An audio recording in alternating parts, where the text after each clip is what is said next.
सोचिए, कानून से भागता हुआ कोई इंसान अपना खुद का देश बना ले। सुनने में तो ये किसी फिल्म की कहानी लगती है ना? पर ये एक मॉडर्न आध्यात्मिक गुरु की असली और बहुत ही अजीब कहानी है। और ये सवाल सिर्फ एक ख्याली पुलाव नहीं है, ये तो पावर, बिलीफ और जस्टिस की हदों पर बहुत गहरे सवाल खड़े करता है। तो चलिए मिलते हैं उस शख्स से जिसने ये असाधारण दावा किया है। ये कहानी है स्वामी नित्यानंद की। एक ऐसा इंसान जिसका सफर एक आध्यात्मिक गुरु से शुरू होकर एक भगोड़े तक पहुंचता है और फिर एक ऐसे इंसान पर खत्म होता है जो दावा करता है कि उसने अपनी खुद की एक आज़ाद जमीन बना ली है। साल 2019 में जब नित्यानंद भारत से गायब हो गया तो उसने ऐलान किया कि उसने अपना एक आज़ाद हिंदू राष्ट्र बना लिया है। नाम है कैलाशा और खबरों के मुताबिक ये इक्वाडोर के पास खरीदे गए एक आइलैंड पर है। इस प्रोजेक्ट को दुनिया भर के हिंदुओं के लिए एक ग्लोबल स्पिरिचुअल जन्नत की तरह पेश किया गया। मतलब एक ऐसी जगह जहां उन्हें किसी भी तरह के जुल्म से बचाया जा सके। लेकिन ये सब हुआ कैसे? इसे समझने के लिए हमें थोड़ा पीछे जाना होगा, उस वक्त में जब इस फाउंडर की अपनी दुनिया बिखरने लगी थी।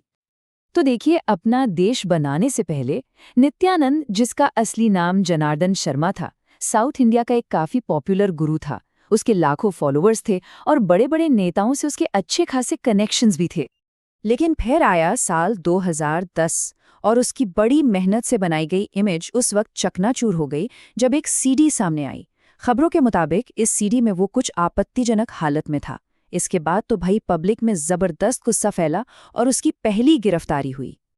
अब यहाँ जो बात गौर करने वाली है वो ये है कि ये सब सिर्फ एक घटना नहीं थी, ये तो करीब 10 साल तक बढ़ती कानूनी मुश्किलों का एक पूरा पैटर्न दिखाता है।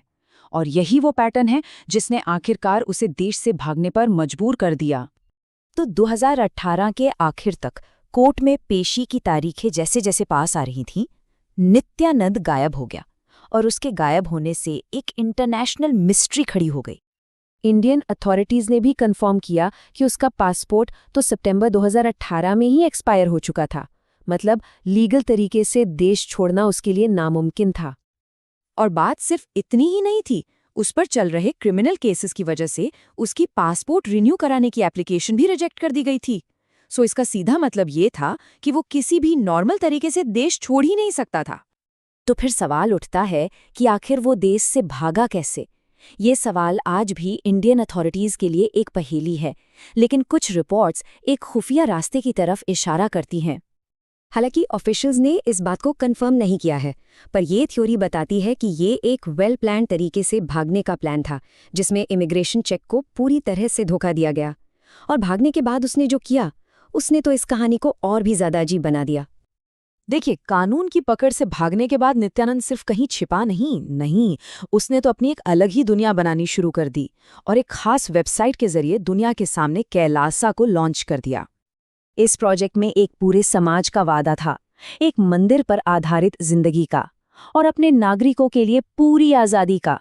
बस शर्त एक थी कि वो हिंदू होने चाहिए। वादों में मुफ्त शिक्षा, मुफ्त हेल्थ केयर और यहाँ तक कि सबके लिए मुफ्त खाना भी शामिल था।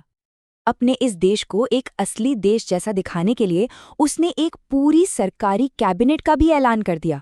और मजे की बात यह है कि उसके डिपार्टमेंट्स के नाम काफी नॉर्मल और ट्रेडिशनल थे। ये नहीं, उसने अपने देश के लिए राष्ट्रीय सिंबल, झंडा और यहाँ तक कि एक सेंट्रल बैंक भी बना डाला। नाम रखा रिजर्व बैंक ऑफ कैलासा और इसमें क्रिप्टो करेंसी भी चलेगी। मतलब एक असली देश होने के लिए जो भी तामझाम चाहिए वो सब तैयार कर लिया। लेकिन ये देश बनाने के साथ साथ कुछ ऐसे दावे भी सामने आने लगे जिन पर यकीन करना मुश्किल है। ये दावे स्पिरिचुअलिटी और कोरी कल्पना के बीच के लाइन को बिल्कुल धुंधला कर देते हैं। जैसे कि उसका दावा था कि वो जानवरों के शरीर में इंसानी अंग उगा सकता है। सोचिए, ये दावे वो अक्सर अपने ऑनलाइन सत्संग में करता था और यही बातें उसकी चमत्कारी और दिव्य वाली इमेज बनाने में मदद करती थीं। और इस तरह के दावों से पता चलता है कि उसके आसपास किस लेवल की कहानियां गढ़ी जा रही थीं। एक ऐसी दुनिया जिसका भारत में चल रही कानूनी लड़ाइयों से दूर दूर तक कोई लेना देना नहीं था। तो ये सब हमें इस कहानी के सबसे बड़े कन्फ्यूजन पर ले आता है, और वो है स्वामी नित्यानंद की दो बिल्कुल अलग अलग असलियतें। एक तरफ तो वो भारत के लिए एक वांटेड मुजरिम है, गंभीर क्रिमिनल चार्ज से भागता हुआ एक भगोड़ा, और दूसरी तरफ वो अपने लाखों फॉलोअर्स के लिए एक भगवान है, एक सपनों के देश का राजा, जिसे वो हिंदू धर्म का सताया हुआ रक्षक मानते हैं।